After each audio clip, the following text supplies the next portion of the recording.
signs of spiritual progress. It isn't always, or very often even, that we get corroboration of the type that Jan had on that occasion of his vision of Jesus Christ. But some kind of objective signs are definitely there. Spiritual progress is not a purely subjective thing in which people make all kinds of wild claims, and whether those claims are true or not, there's just no way of telling. I have been in on various sessions occasionally.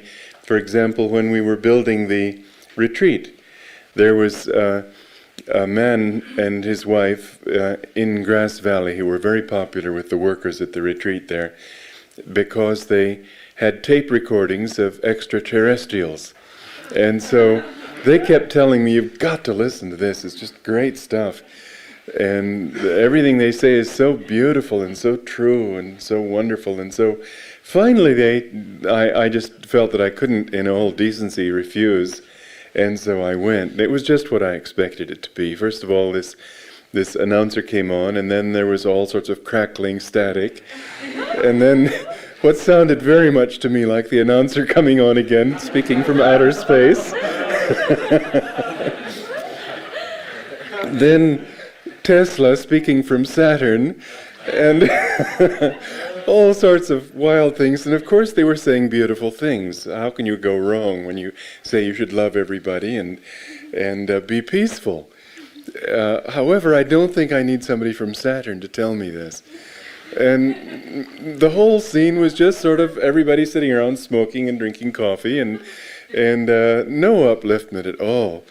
And I remember when we were driving away, the person I was with was so furious at being taken in, and I said, why not just take it as the comedy of life? But when there is spiritual progress, then there certainly will be some kind of outward sign. And those signs are worth knowing. Those signs are they're physical, they're mental, psychological, they're emotional. They're on all levels. There was some person in India who everybody was saying was a saint, and all I had to do was look at his photograph and I could tell that he was not a saint. There's something that shows in the eyes, there's something that shows in the posture, there's something that is objectively evident, but objectively, as far as you yourself are concerned, is more important. And those objective things are not, as so many people think, to be understood purely in terms of visions and phenomena and so on. As Master put it, the path to God is not a circus. All the sideshow attractions and having all these wonderful visions and so on even that's not to have a true vision of Christ. You can't knock it. It's but if it's a true vision, it'll change your life, and it's the change that really matters. I've often remembered that story of a disciple of Kriyananda Swami who kept pestering him for some sort of phenomenal experience. And one day they were sitting in the room at his ashram, one of the rooms of his ashram, when the door opened and the stone image of Kali, of the Divine Mother, that they used to worship before in the temple, walked into the room and sat down and talked with this disciple. And of course he was thrilled. But after the image left, the door closed of itself, and Trilanga said, and now what have you got? In other words, what he was trying to say is that, yes, it's wonderful, it's thrilling, and there's always the memory, but what about something that you can make your own? To go into samadhi, to experience God in yourself in a way that you can carry Him with you, not something that comes into the room and then goes out of the room. This is what we really are talking about when we speak of spiritual progress.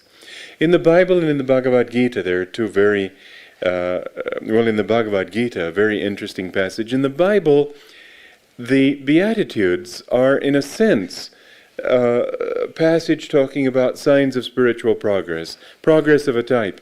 It's curious that the New Testament is rooted in the same truths, because when you experience God, you experience the same God. It's not a different one. But there was much less that Jesus could speak of in the context of his life and his environment than the teachers in India could do, because his audience wasn't prepared. He was prepared to teach. They weren't prepared to listen. As he repeatedly said, those who have ears to hear, let them hear. He was always talking in parables. And then when they'd ask him to explain the parable, he'd explain it with another parable. But he didn't. There are many passages in his teachings talking about the subtle aspects of the spiritual path, the inner experiences and so on. But basically what he had to do was preach a moral, spiritual philosophy and emphasize loving God and all the most important things anyway. The teaching of Christ is the same teaching, and it comes from the same heights. But it's given in ways that don't get into as many aspects of the spiritual path, because his listeners weren't on the spiritual path. Had they been, he'd have spoken more. But they were people who were, for one thing, looking for a political leader who would rid them of the Romans. And he had come in answer to their spiritual needs, but very few of them recognized that they had this spiritual need. He had to perform all sorts of signs and wonders even to get them to believe in him, whereas what he really wanted them to do was to understand his love as the greatest wonder of them all. But he wouldn't have been able to impress them if he'd only talked on that level, because they weren't ready for it. Yet, in the Beatitudes, it's interesting that we do see, if we think of it from that point, that there are, these are, in a sense, signs of spiritual progress. Blessed are the poor in spirit, for theirs is the kingdom of heaven. There are two ways that we can understand these Beatitudes. One is to go backwards, because we're dealing with translations that are in many ways very unsatisfactory. Translations made by people who didn't have an inner understanding of what they were translating. So poor in spirit is it's a very poor statement, isn't it? Poor in spirit, the way we would think of it now, would be somebody with a hangdog expression, a negative expectation of life, thinking that everything is going badly and likely to go worse. Are such people going to inherit the kingdom of heaven? Or we can think of it as people who are humble, that they're poor in the sense of self-deprecating. But he also says, blessed are the meek. What's the difference? Is it redundant? There's another way we can think of it, and as I say, if we go backwards, we can understand it. Theirs is the kingdom of heaven. Who gains the kingdom of heaven? Well, if we look backwards from there, we can see that the people who... All right, let's put it this way. If a person is poor, his poverty is a matter of personal consciousness. There was Diogenes, who's said to have lived in a tub and didn't want anything at all. And when King Alexander came and was so impressed with Diogenes for his truthfulness and offered him a boon, and a boon from the king is something that a lot of people would respond to with great enthusiasm. Diogenes' answer, which is a famous one you've probably read, was, yes, would you please step out of the light of the sun? Your shadow is falling on me. This man was not poor, even though other people with 10 times as much would be poor because they would be conscious of poverty.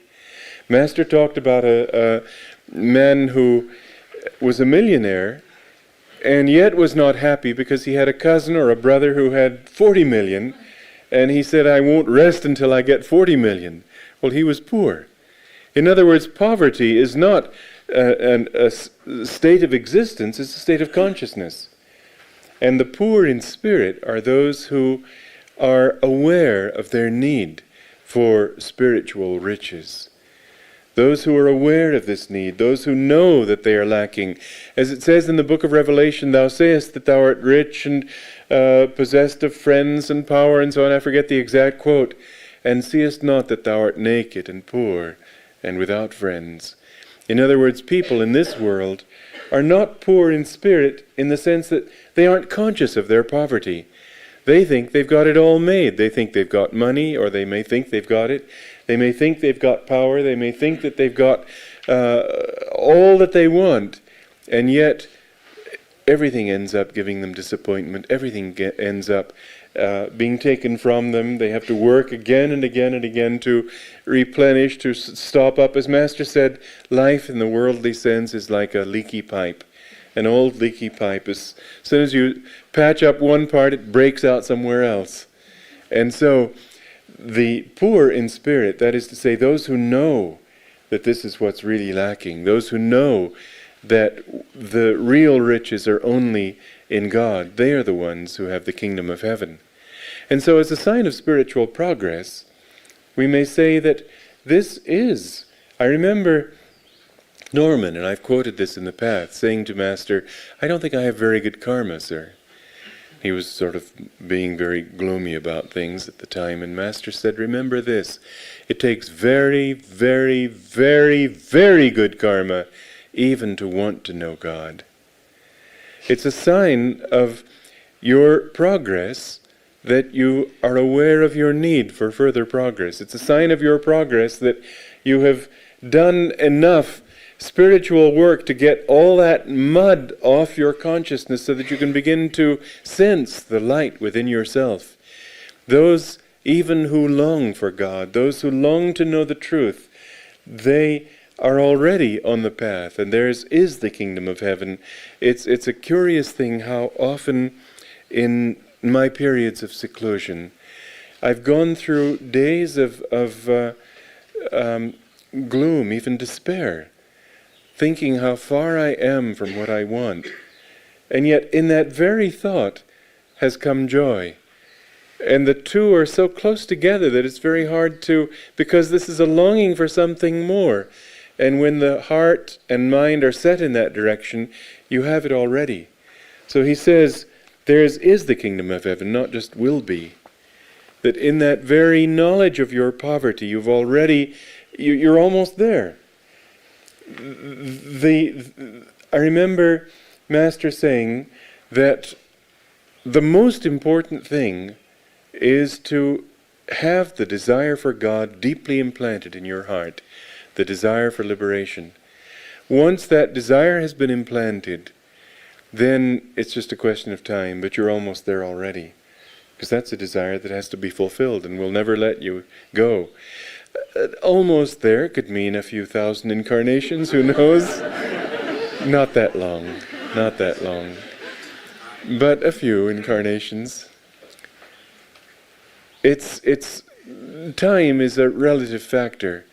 But I know this is the thing that the masters are trying to implant in people, is that desire. There was this one man who worked at, he was our printer at Mount Washington, but he wasn't a devotee, he was a printer who was hired and worked there for many years. His name was Orville Andrus. And he always used to sort of laugh scoffingly at these yogis, and he didn't have any interest in the teaching at all. And then one of the ministers there, talking with him, found the key to get him more interested. And Orville said, well, gee, that makes sense. And he started thinking a bit.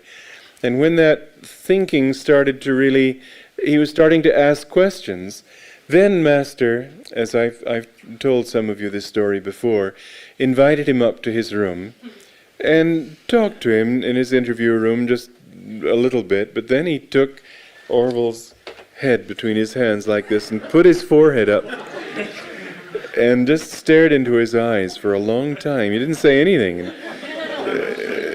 Orville was just dazed when he left there. But from then on he meditated and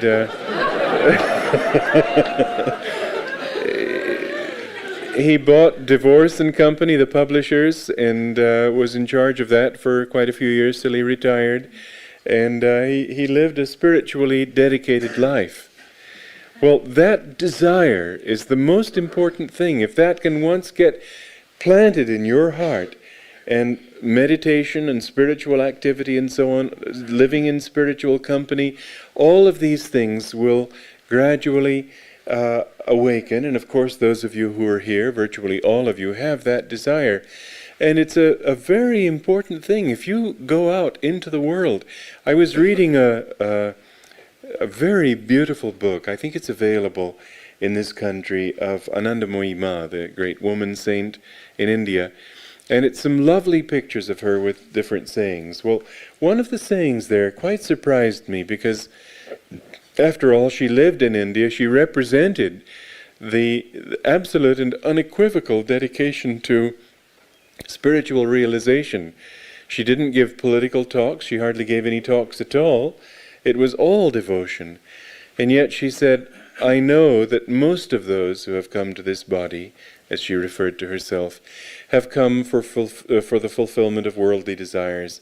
Very few have come for God. Isn't that strange? And yet it's so.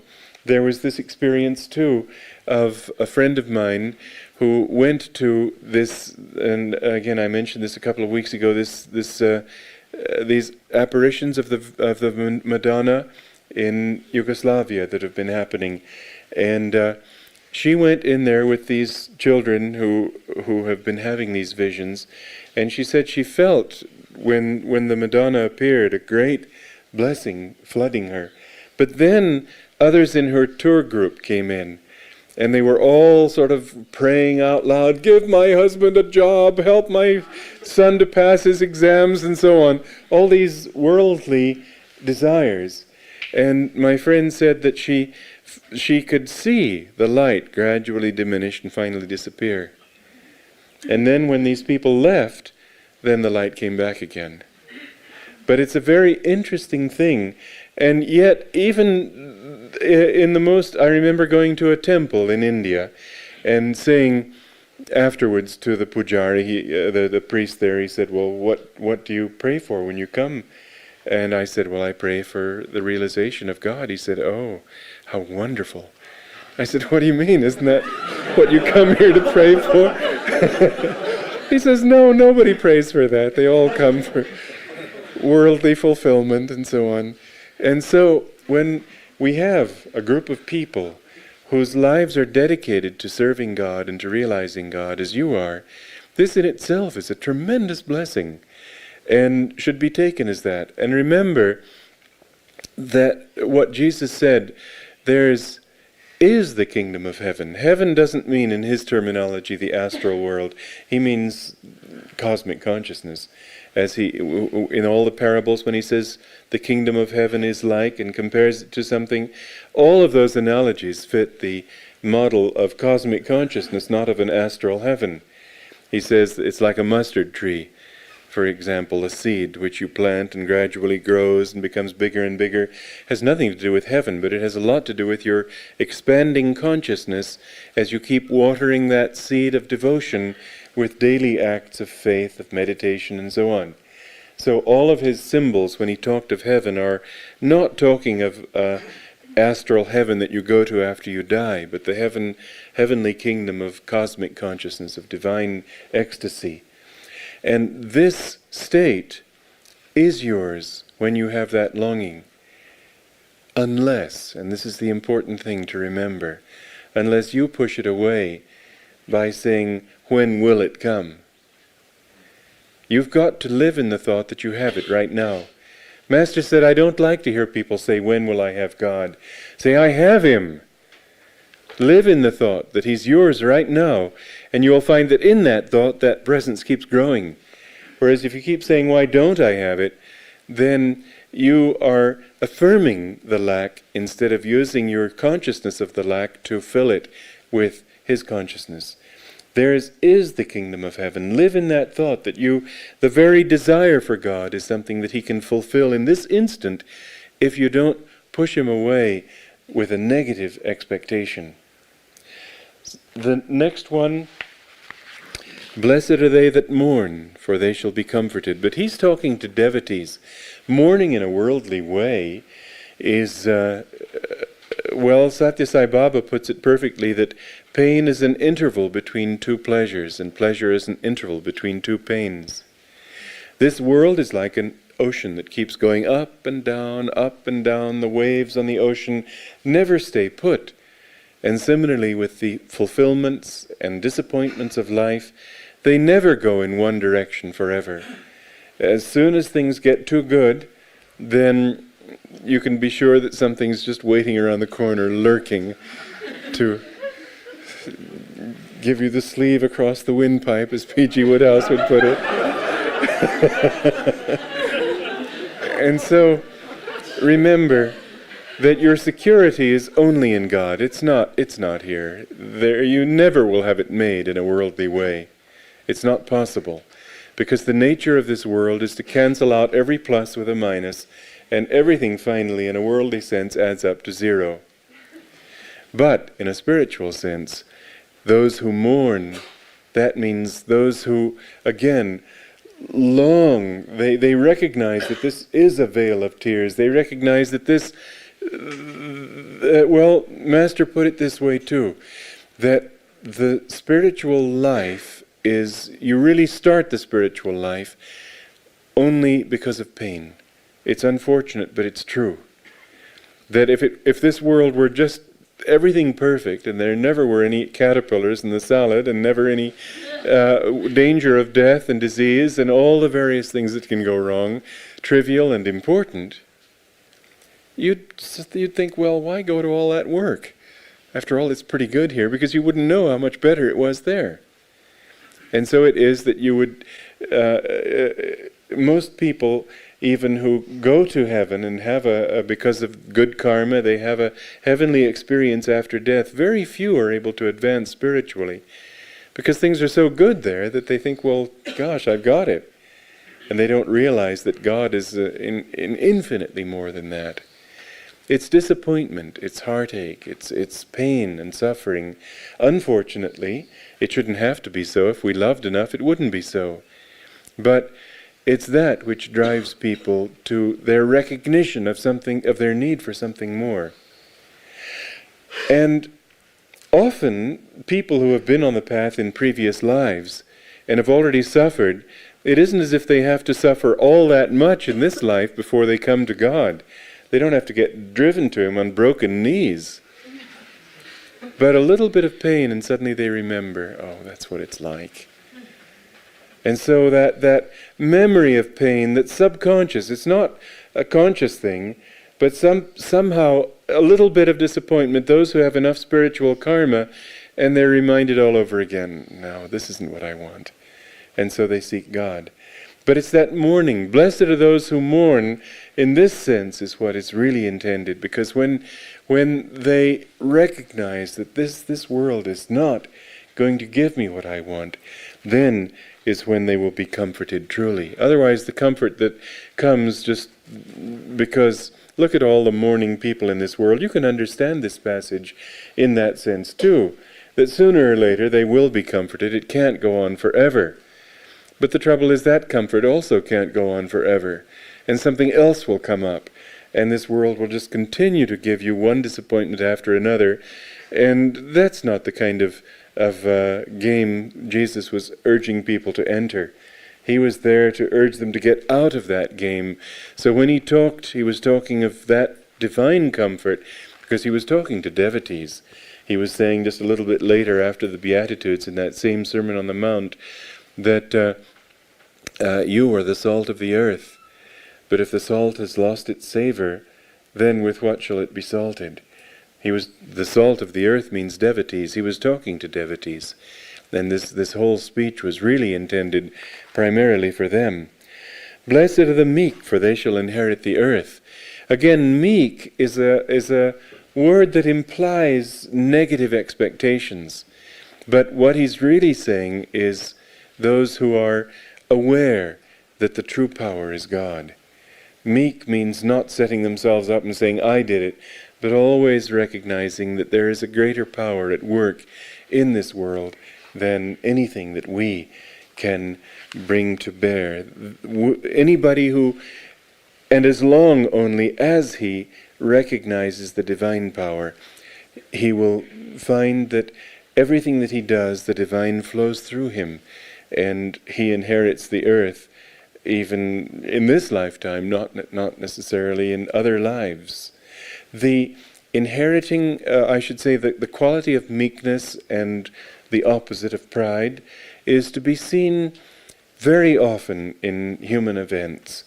That an artist, let's say, a genius, a person who accomplishes great things, maybe not just in the arts, but in inventing, in science, and so on, they go on for a while and they do well, they discover great things. And people who have interviewed such people have found that the greatest ones always are aware that they weren't the doers, that they received their inspiration from some higher source. Some called it God, others called it the superconscious, others just didn't know where, but they knew that it wasn't their own.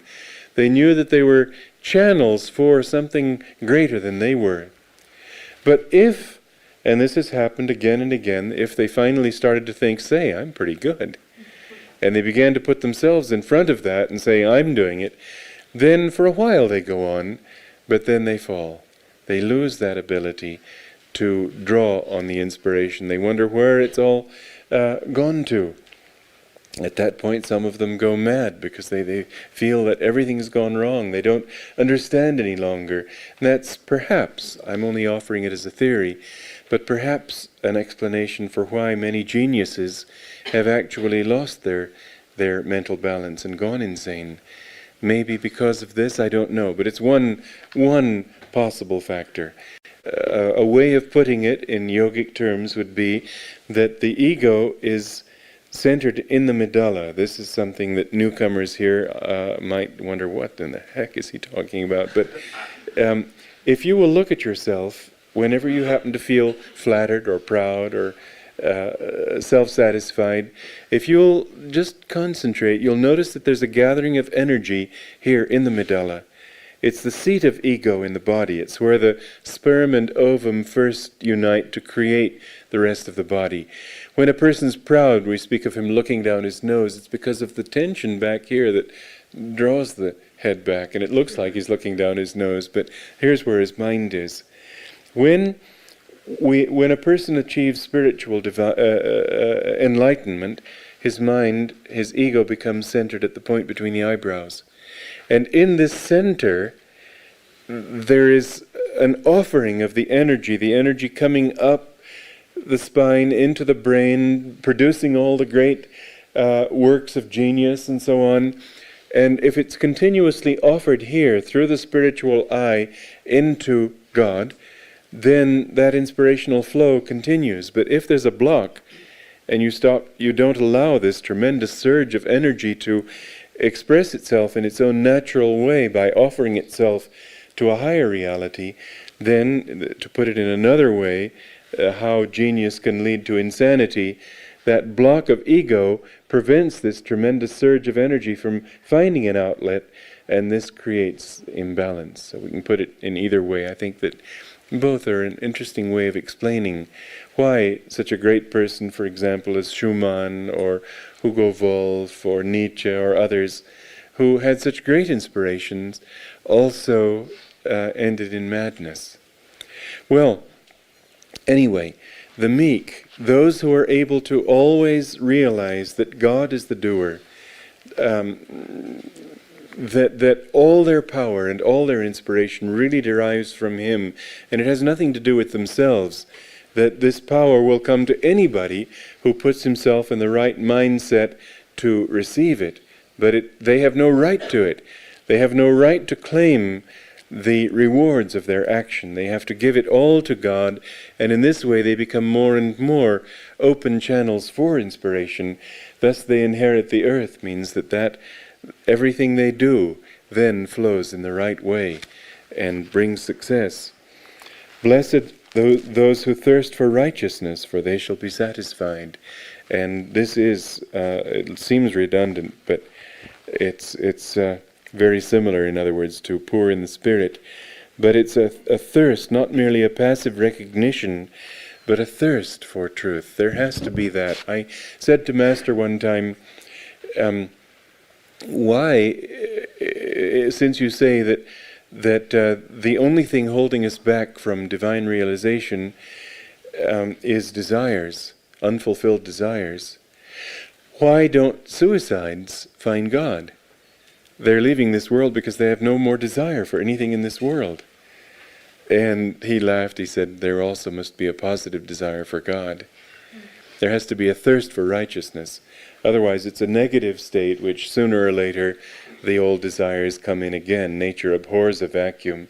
And sooner or later in the next life, in fact in the case of suicides, what happens is that they remain in a sort of peaceful state for a while, because that's what they wanted. They didn't want anything else. But then come the desires to live again, because they have rejected life. They aren't allowed to come back. And then there's that tremendous suffering of not being able to come back into this body and live again and fulfill their normal worldly desires. And then finally, when they do get to come back, they may be stillborn. Or they may suffer for all their lives from insomnia, so that finally they reach a point where these are not the only explanations for those conditions, but they finally reach a point where they have such respect for life that they will never commit that particular sin again. So, anyway, a thirst for righteousness, not merely an awareness of the lack, but a positive longing for the truth, longing for God, longing for union with Him. Only then is that desire really satisfied completely. Blessed are the merciful, for they shall obtain mercy. This is something you can apply to everybody, but that mercy, true mercy, comes from, it's a sign of spiritual development, because it comes from a recognition that we are a part of the whole. How can you not be merciful once you feel your oneness with others? And how can you be truly merciful for others unless you feel their pain? The very fact of being able to feel their pain, to be able to empathize with them, is due to the fact that you've already broken the barriers of ego to some extent and come to recognize that you are a part of them, that their life and yours are a part of one reality. The more you enter into this recognition of your oneness with life, the more automatically, how can you judge others without at the same time judging yourself? And how, seeing others, can you not love them and not wish them best? It reminds me of a story of a great Tibetan saint, Milarepa, who was attacked by hunters who thought that he was some sort of a demon or something, and because he was sitting in a cave meditating, and he wasn't eating enough and looking like a skeleton, and he was eating nothing but nettle soup, and his whole body had turned green. And anyway, when they realized that he couldn't hurt them, probably to vent their own relief at this fact, beat him up and almost killed him. And the marvelous thing about it was that Milarepa's only feeling was suffering for them, not for himself, but thinking, oh, those poor people, they're doing something ignorant, and it's going to bring suffering to themselves. And if only I could help them. If only I could help them to understand. That kind of total egolessness and feeling for the suffering, even potential and future, instead of thinking, oh, they're going to get theirs someday. Oh, if only they understood so they didn't have to. This kind of love, this kind of mercy, is something that comes only when the barrier of ego has been broken to the extent that you see that it's all God, and you see that everything is a manifestation of that same reality, including you. And so true mercy also is a sign of spiritual development. In fact, all spiritual qualities are signs of grace and not merely of ego affirmation. You can't be humble, merciful, longing for truth and so on your own. These things are given to you by God. That's what I have somewhat. I know that psychological counseling has done good for people. I have to admit, however, that I have seen more people claim that it's done them good than I've been able to actually see that it's done them good. What I've seen that it too often does is just keep them thinking about themselves, when what you really have to do is get away from thinking about yourself. Master was a master psychologist in one respect among others, which was that he didn't sit down and tell people so much, but he gave them things to do that would automatically help them to develop that understanding. But if we can get out of ourselves, if we can get out of thinking about ourselves all the time, just even try this as an experiment. If you have this problem and you're suffering, all suffering comes from the ego. And if you can just say, all right, I know I've got a lot to learn and I've got a lot of problems to work out and so on, but let me try an experiment. Let me put those problems on a shelf for 1 year. And let God do with me what he likes. After a year, if he hasn't done anything, then I'll get back to work. But for a year, let me give him a chance. And instead of worrying about how I'm going to develop this quality and get rid of that one, let me just try to live more in the cheerful thought of him. And I'm willing to guarantee you, I don't know what I can give you to fulfill that guarantee if you come to me a year later and say it didn't work. But I bet you that it does work. If you can just put yourself aside and say, okay, I know I've got problems, I know that they're serious, I know I've got a lot to work on, but the biggest thing of all that I've got to work on is getting closer to God. And if I'm nasty to people, and if I'm selfish, and if I'm egotistical, and if I've got all these very unlovely traits, and I get too upset with things and so on, okay, those are important too. But the most important thing of all is to love God. As it says in the Bhagavad Gita, that even the worst of sinners, if he will steadfastly meditate, will quickly come to me. And so just as an experiment, here we are living in a country where everybody loves experimenting. Let's try this one. That we just say, the most important lack that I've got to fulfill is my lack of God consciousness. You may say, yeah, but I can't be conscious of God if I'm egotistical, can't be conscious of God if I'm selfish, and they go down the long list again. But just say, all right, shelve it for a while and see if you really dedicate yourself to thinking only of him and give the problem to him. He likes that. He wants you to give your faults to him. And if you will do that, after a year, I'm sure you'll see a tremendous change.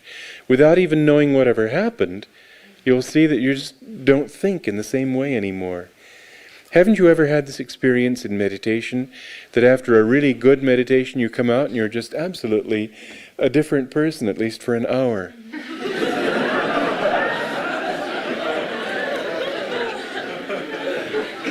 You don't know why, but you just don't feel like shouting or getting upset. Or somebody comes to you and all angry about something and you just sort of pat him on the head and bless you. So if you can do it after one meditation, why not see if it can't just take hold and really become a strong plant in your life that'll, just like a strong plant in the garden, just get rid of all its competitors. It alone begins to flourish. When you have that grace, it's only from grace that these attitudes really come. It's amazing how you, after a few years on the path, you suddenly realize that I'm not the same person. And people praise you for all sorts of qualities that they think you have, and you realize, but they weren't doing this a few years ago. What happened? And you realize it's not you. It's that you've allowed something to flow into your life, and that was what changed you. You can never change yourself, but you can open the windows of your consciousness to his light. And when that light floods your mind and heart, you simply can't think the same way. You don't. There's no effort involved even. You're just not capable of being selfish and egotistical and all the various other problems that come. And so, remember this, that the divine qualities that Jesus is speaking of here are not, yes, we need to practice them deliberately, but they don't really happen that way. The most important way that they happen is not by your affirmation, but by your openness to allow God to flow into your life and take over. You, as Master said, the dark places, a dark room, for example, you don't get rid of the darkness by beating at it with a stick. You turn the light on and the darkness vanishes. So, supposing you've got some fault, I said, put it on a shelf. There's another way you can do it too. And that is not to hold it to you and say, well, God, I know this isn't of you and I've got to work on this so that I can come closer to you. This isn't your problem, it's mine. Instead of that, God, here is what I've done. Here's what I am. And you come in here and turn on the light. Invite Him into the darkest places in your mind, in the darkest places in your heart, and say, this is something we are working on together. And I'm giving it to you so that you can help me.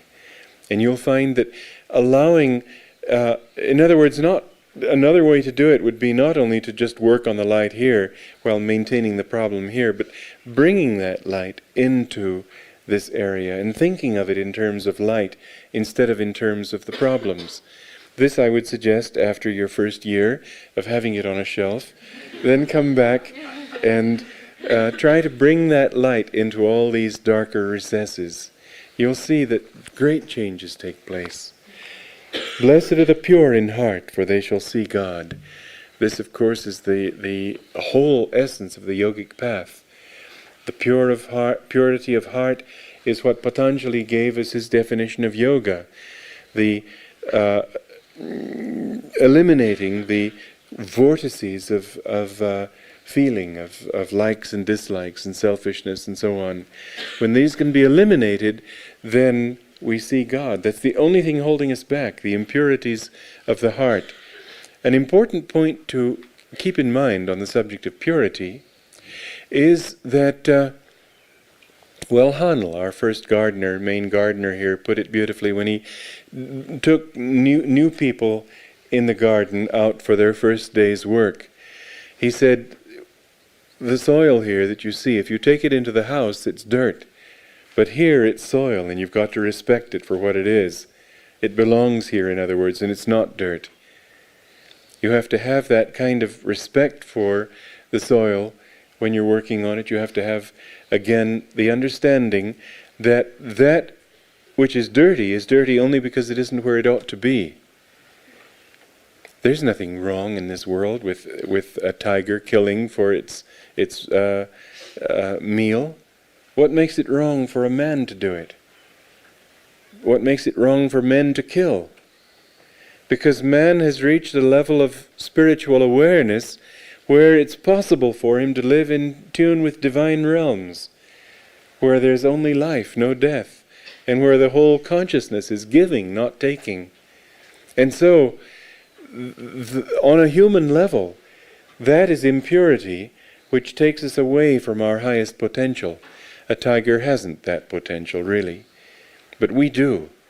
And that which is anything less than our spiritual potential is impure because it doesn't belong here.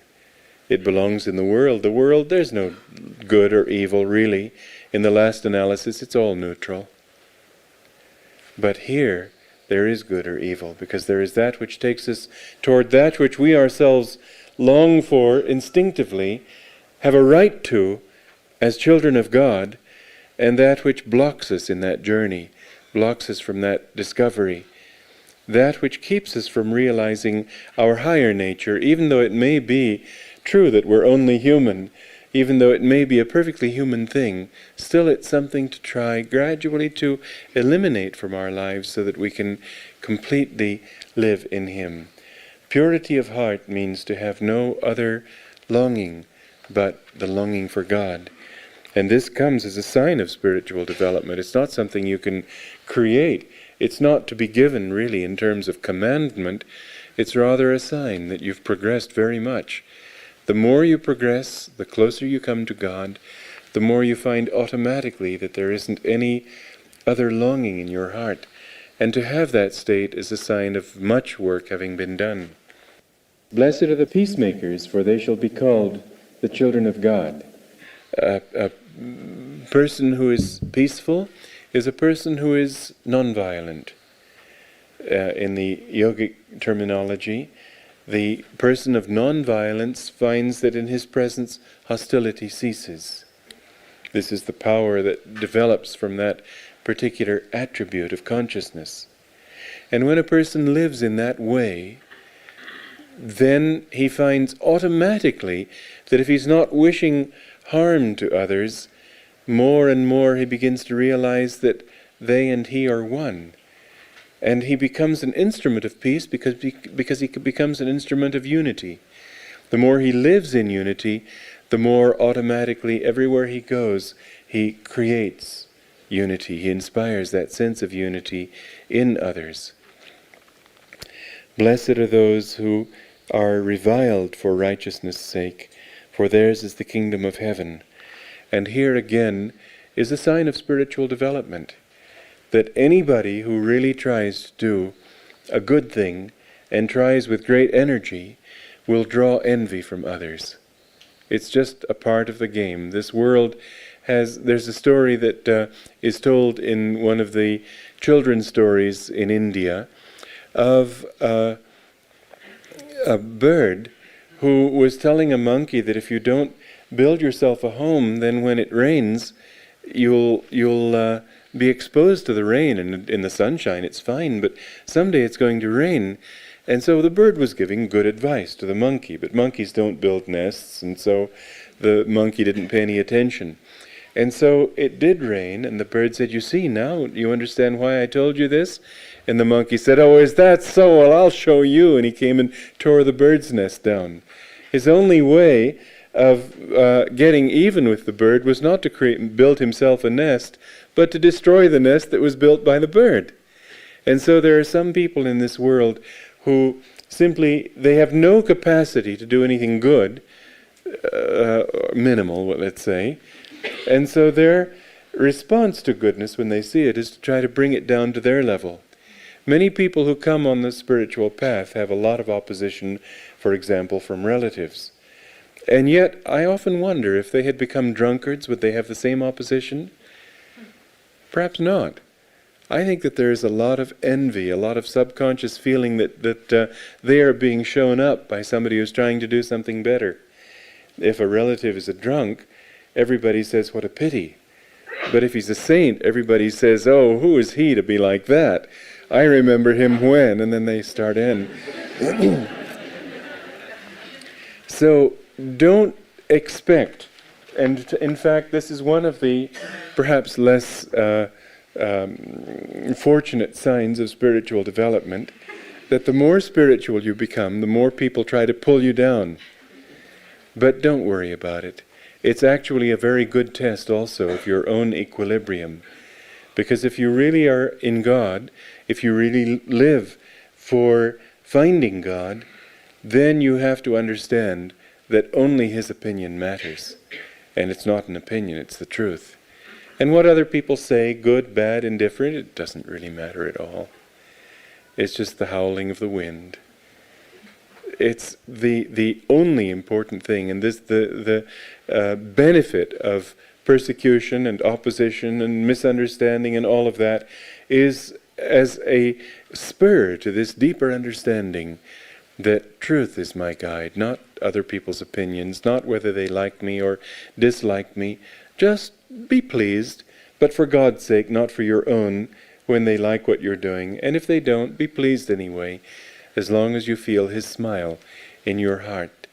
And so the signs of spiritual development all seem to relate to several things. First of all, a centeredness in yourself, where nothing can shake you because you know that your reality is inward. It's in the kingdom of God, not in the kingdom of man and matter and mammon. And then recognizing that this is the deeper reality underlying everything, and so seeking always to create unity with that, recognizing that only God is worth seeking and only God is worth living for. These are wonderful signs, and much more important than visions and phenomena of various kinds and miraculous powers. But those too will somehow happen, that the more you live in Him, the more you will find everything just somehow going right for you in the deeper and truer sense. And in the Bhagavad Gita we find these signs also listed. Krishna, says Arjuna, how can one recognize that man who is filled with divine wisdom and merged into the steady bliss of eternal peace? How is the wise and peaceful man different from other men? Krishna says, such a holy man has cast off all desires completely. He knows bliss in the radiant self alone. His mind is steadily at peace, and he is without false attachments anywhere. He feels neither exaltation nor aversion to the agreeable or the disagreeable, for he can completely withdraw his senses from the things of the world as easily as a tortoise withdraws its legs. Know that those who are merely abstinent outwardly turn away from that which they desire, but their desire goes with them. When one reaches the supreme inner reality, he leaves behind him even the shadow of desire. The senses are turbulent. They can drag from the path even the mind of a wise man who is striving for perfection. But the seer bridles the senses and always keeps in God consciousness. He who dwells upon the pleasures of the senses desires pleasure. When this desire is thwarted, it turns to anger. Anger in turn causes confusion and the inability to discriminate between right and wrong. Loss of this discrimination leads then to the inability to remember the lessons of past experiences. And this strikes at man's confidence. By lack of confidence one may miss life's purpose and be ruined in missing his chance to attain perfection. The wise man moves among the things of lust and passion with serenity, with imperturbable mind. Within the embrace of godlike tranquility, he is free from all passions. The mind of the man who is tranquil at heart reflects the light of God, just as a windless lake reflects the sun. And so we find essentially the same truths being taught in different ways. What Jesus has said is implying the same truths. Remember, what Jesus was talking to was devotees, not just ordinary precepts, although what he said could be applied on all levels of living. But in the deeper sense, the more we live in the consciousness of God, the more peace, tranquility, satisfaction, harmony, mercy, the vision of God, all these things which the soul desires are given to us. Let's have a few moments of meditation.